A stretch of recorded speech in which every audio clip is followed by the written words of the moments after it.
On October 31st of 2008, Satoshi Nakamoto sent a paper to a group of cryptographers. This paper contained the base and foundation that would build the first technology of cybercurrency, the blockchain. It's very peculiar because Satoshi Nakamoto resulted not being one person, but an anonymous name for more than one person working on the project. Coming to present times 2021, in Florida, there's a very peculiar lawsuit going on. The family of a deceased man, whose name was David Clayman, is suing Craig Wright, a programmer who lives in London, because the family of David Clayman claims that David was a partner with Craig and they both were Satoshi Nakamoto. The point is that, of course, Clayman's family want part of the fortune that Craig has accumulated thanks to Bitcoin. The mystery of the identity of Satoshi Nakamoto, of the people of Satoshi Nakamoto, is actually very controversial. While some people actually affirm that Craig Wright was Satoshi Nakamoto, others, and the majority I would say that he was not Satoshi Nakamoto. He was actually the one who helped them. The others say the opposite of David Clayman, and so and so. This lawsuit hopefully would make things clear and we will know, maybe one day, who Satoshi Nakamoto was. The technology of cryptocurrency did not only affect or created this lawsuit, it has affected the world since 2008. The first one, Bitcoin, it is the first cybercurrency that works with the blockchain. The blockchain technology begins with data mining. Data mining, it's a process of encryption that combines cryptography, distributed computing, and game theory to create blocks of codes on a chain that register all the transactions with Bitcoin. In this case, Bitcoin or Ethereum are the cybercurrency that use blockchain. Let's go back to basics. Cybercurrency, as its own name says, it's a type of currency that does not have physical value, but its value transcends physicality, any paper or any plastic, and is stored on a type of technology in the cloud. The most impressive part of this currency is its system. I mentioned that in case of Bitcoin, it is based on the blockchain. But what was the reason, or why do we have cybercurrency? So the purpose of the creation of cybercurrency, to be specific, of Bitcoin, and then the ones that came after it, is to eliminate the middleman. We'll go back to the blockchain and then we'll connect concepts. When I send money to my family in Peru, if I send it through the traditional means, it would actually take days or sometimes weeks for them to receive it. And on top of that, I would have to pay a very high transaction fee for it. Why? It's simple. When I send the money from my bank account, it goes through the bank, who would actually makes people work to identify that there's no fraud, that the money is actually being taken from an account and being sent to another bank account overseas. Because of all that work, they charge that fee. Sometimes it's very, very high. And sometimes it's not even worth using the banking system. The idea of cybercurrency is to eliminate this middleman, these humans, systems that create complications and make the whole process more expensive. How? By using the technology like the blockchain.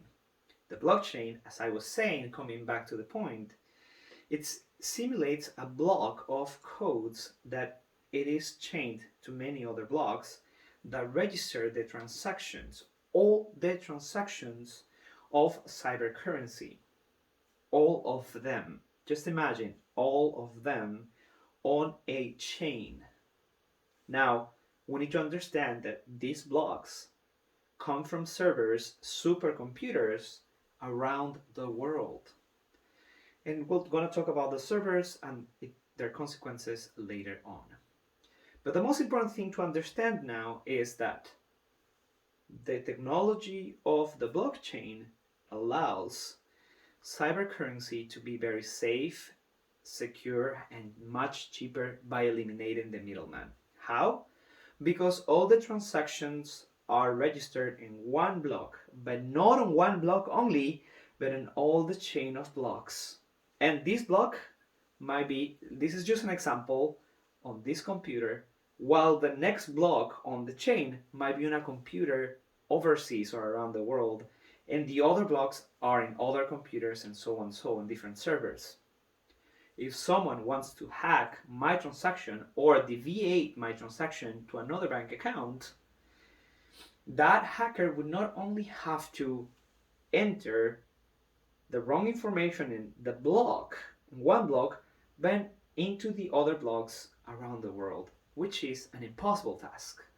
That is why it does not only eliminate the middleman, but it's also very safe, which can actually make it very untraceable, and we'll talk more about it. So that's very interesting. In other words, cybercurrency helps eliminate the middleman and gives full control of my assets, in this case my currency, the currency I have, totally control over me and the person who's receiving. There's a similar dynamic with buyers and sellers that we're gonna talk about in a little bit. There are different types of cybercurrency. I just talked about Bitcoin. Another one who actually uses the blockchain is Ethereum. We also have Binance, Cardano, Solana, Tether, XRP, Polkadot, Dogecoin, very famous thanks to Elon Musk, and the USD coin, which is a version, let's say so, of the dollar, but in its cyber version. So it's very interesting. We have a lot of them. And the ones I mentioned are very, very, very powerful. Now, going back to the security of online transactions. This security of online transactions, if cryptocurrency, it's already available to everyone, but compared to the banking, compared to the system we live in, cryptocurrency is still in its very, very early stages. However, when we pay attention to the security, we might be migrating as a society from the traditional banking, the middleman there charging fees, to actually more of a cybercurrency transaction. So that's very, very important to have in mind.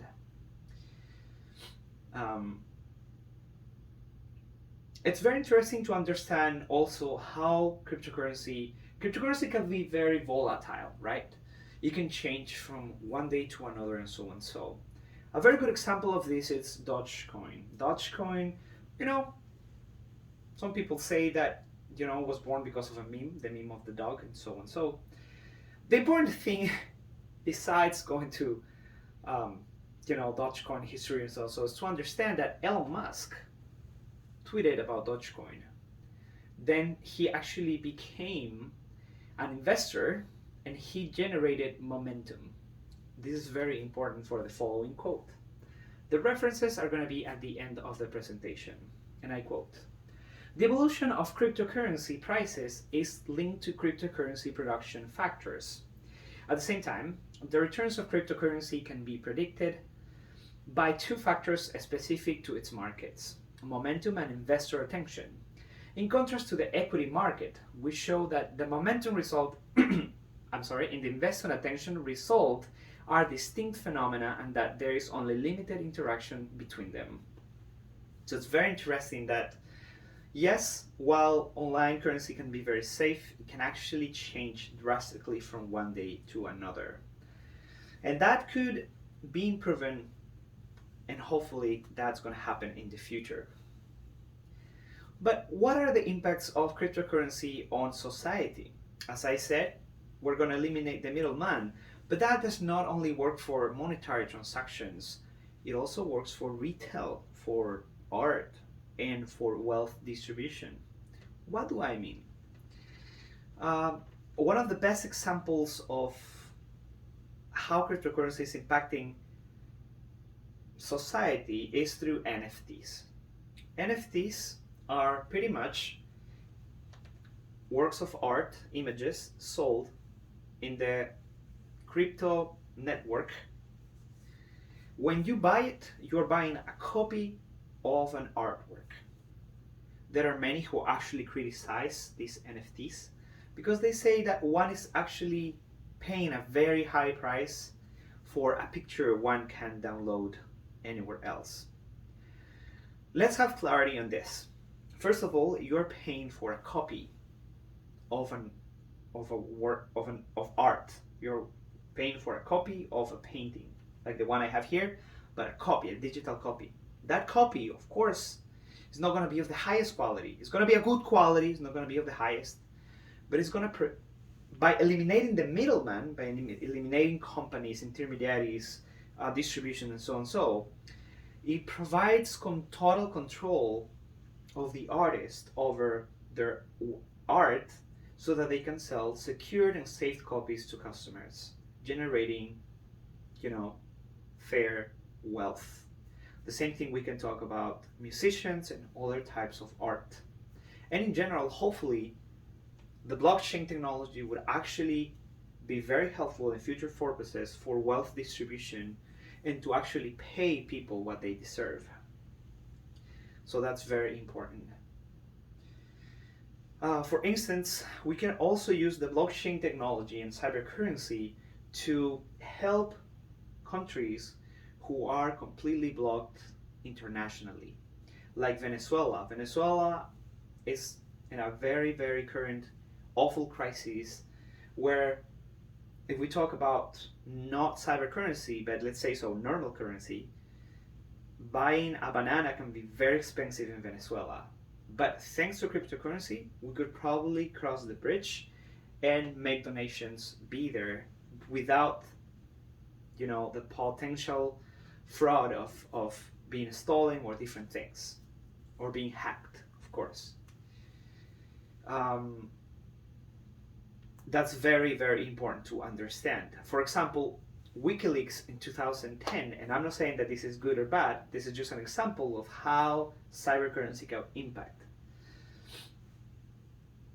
On 2010, WikiLeaks lost PayPal revenue service because the federal government pushed PayPal to freeze WikiLeaks accounts. In response, the donors turned to cryptocurrency and started donating Bitcoin to WikiLeaks. And that's how WikiLeaks survived, at least in that time. However, we need to understand that all these positive sides can actually be taken in the wrong way and crime can actually flourish, such as cryptocurrency can actually increase the anonymity, unfortunately, and can actually make the seller and the buyer can be completely untraceable on the dark web, and that's of course a problem. It generates, the mouse and the cat game, chasing each other all the time. So that is actually a huge, huge problem. The other problem also with cybercurrency and how it's affecting society in general is that, or the world, the blockchain technology, it's registering all transactions ever. The problem with that is that we need very powerful servers, and these servers need a lot of energy. Sometimes a whole center of servers dedicated to cryptocurrency can actually consume the total amount of power that a country consumes. This is very worrying unless we find a very good renewable source of power and energy, we will not be able to save the planet in the future. So that's another downside.